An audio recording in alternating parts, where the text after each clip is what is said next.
আমার ছোট ভাইজান তো খারাপ ছিল, আর তোমার স্বামী তার চেয়েও বেশি খারাপ। মিতু, এসব কি বলতেছিস তুই এসব? ঠিকই তো কইছি। ভাবি এখনো কিছু বুঝে নাই দেখা তুমি সুস্থ আছো।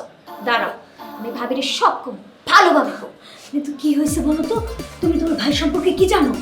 ভাবি, আমি কইতেছি তুমি আমার সাথে চলো, আমি তোমার সব খুইলা কম। ময়না, তুমি কিন্তু ওর কথা শুনতে আসছো নাই, বলতে আসছো। তুমি একদম চুপ থাকো। ঋতু, তুই আমরা কি কি করবি? চল চল বাইরে চল, শুনি তোর কাছ থেকে। ভাই, আমার বাদনটা একটু খুলে দাও না। আচ্ছা, তোমার এইভাবে বাঁচছে কেন? কি করছো তুমি? ওঠো। পাপ করছি ভাই, পাপ। সবার কথায় বিয়ে কইরা পাপ করছি, সেই পাপের শাস্তি ভোগ করতেছি। বিয়া মানি তো শাস্তি, এটার নতুন কি রে বাবা? শাস্তি, কিন্তু মাঝে মধ্যে একটু শান্তিও আছে। কিন্তু বড় ভাই, তোমার বোন তো আমার শুধু শাস্তিই দিচ্ছে, শান্তি আর দিচ্ছে না। কিন্তু আমি ভাবতেছি অন্য কথা রে ভাই।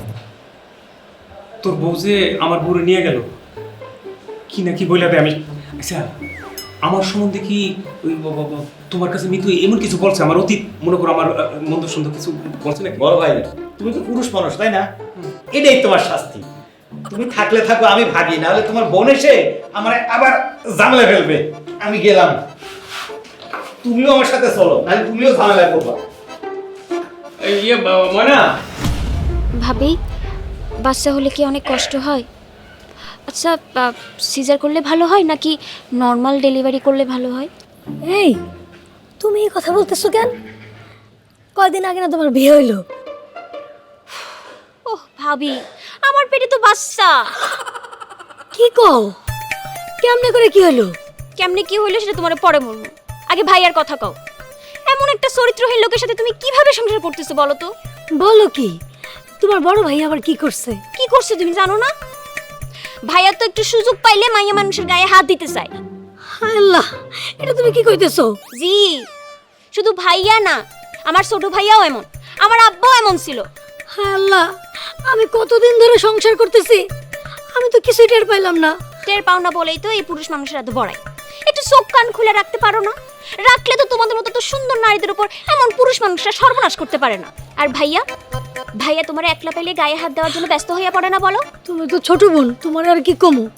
তোমার ভাইয়া আমার একলা পাইলে পারলে তো খাইয়া ফেলায়। আর তুমি কইতেছো ভাইয়া যে এমন তুমি টেরি পাও না, বুঝতেই পারতেছো না। উফ, কবে যে তুমি সচেতন হইবা ভাবি? আর তুমি দেখো, দেখা শুনে আমার এমন ছেলের লোকে বিয়ে দিছো যে কিনা বিয়ের পরে আমরা প্রেগনেন্ট বানিয়ে দিছো। আরে রাখো তোমার প্রেগনেন্ট বিষয় কথাবার্তা, আগে তোমার ভাইয়ের সাথে আমি বুঝানি, তারপর তোমার সাথে আমি কথা কমু।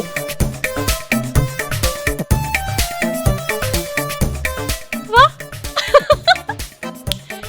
দারুণ তো ভাবি, তাইলে আমার দলের লোক। এতদিন পরে আমি একটা আমার মনের মানুষ পাইছি।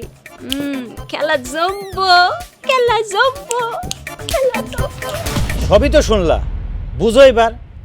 আমার বোন আর দুলা ভাই বহুত বোঝানোর চেষ্টা করছে তোমার বোনরে, না পাইরে রাগ করে আমাদের বাড়িতে যা বসে আছে। এদিকে আমার অফিসের ছুটি শেষ হয়ে যাচ্ছে, কেউ বোঝার চেষ্টাই করতেছে না। আরে মিয়া, তোমরা যে কোন ক্যাটাগরির পুরুষ মানুষ হইছো আমার মাথায় খেলে না। হতে পারে মিতু আমার বোন, কিন্তু তারপরও তো একটা মেয়ে মানুষ। এখন পর্যন্ত ওরে পটাইতে পারলা না, সেটিং দিতে পারলা না। আমারে দেখো, তোমার ভাবি 24 আওয়ার্স 24 ঘন্টা আমার কথায় ওঠে আর বসে। কি পরিমাণ সম্মান শ্রদ্ধার ভালোবাসে দেখো না। আমার ছাড়া একটা রাত একটা দিন কোথাও থাকতেই পারে না। আরে ভাই, তোমার বোন তো আমার ভালোবাসার সুযোগই দিল না। আচ্ছা, তুমি টেনশন নিও না, দেখি তোমার ভাবি আর আমি মিলে তোমার সমস্ত সমস্যা সলভ করে দিচ্ছি। হলো? এই, তুমি এখানে না, আসো আমার সাথে আসো। ও ময়না, শোনো, তুমি আমি যেই খবর শুই না এত তড়ি ঘুরি করে বাড়িতে আসলাম, এখন দিয়ে আমার বাড়িতে আরো মারাত্মক ঘটনা ঘটতেছে। কি মারাত্মক ঘটনা ঘটছে সব আমার শোনা শেষ। তোমার চরিত্র যে এত খারাপ সেটা তো আগে জানতাম না। এই, তুমি আমার সাথে আসো, আসো। মান সম্মানের ব্যাপার, তুমি মাথা খারাপ হয়েছে ছাড়ো। মাথা তো আমার খারাপ হবেই। তোমার বোন যা যা বলছে ওটা শোনার পরে যে কোনো স্ত্রীর মাথা খারাপ হবে। আয় আমার সাথে আয়, তোর বুঝা ময়না। বুঝাইতে চাই। এইবার বোঝো সুমন্দি, তোমার বোন কি মাল জিনিস একখান পয়দা করছো তোমরা না। তোমার বোন নিশ্চয়ই ভাবিরে এমন কিছু উল্টাপাল্টা বলছে যার জন্য তোমার কলার ধরে টেনে নিয়ে যেতে হলো, তাই না? দুলা ভাই